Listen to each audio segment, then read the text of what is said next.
একটা ঘটনা যা কেবলমাত্র একটা মানুষকে নয়, একটা গোটা জাতিকে জাগিয়ে তুলেছিল।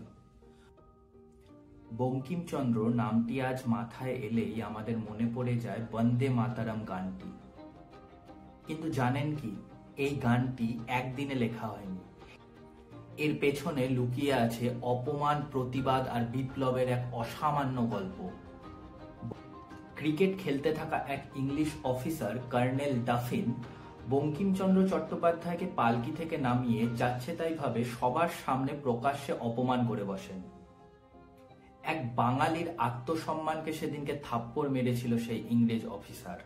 ঠিক এই সময় আমাদের মহান বাঙালি বঙ্কিমচন্দ্র চট্টোপাধ্যায়ের মনে জ্বলতে থাকে এক আগুন। তবে সেই আগুন প্রতিশোধের ছিল না, সেই আগুন ছিল নবজাগরণের। 31শে জানুয়ারি 1874 এই সময় বঙ্কিমচন্দ্র ওই অতিথিশালাতেই বসে রচনা করলেন বন্দে মাতারাম গানটি। বিপ্লবীদের জন্য এটি হয়ে উঠল একটি গান, একটি মন্ত্র, একটি বিপ্লবের শপথ, বন্দে মাতারাম। তাই বন্দে মাতারাম আমাদের কাছে শুধু একটা গান নয়, এই গানটি আমাদের অস্তিত্ব এবং জাতীয় সংগ্রামের ইতিহাস বহন করে চলেছে।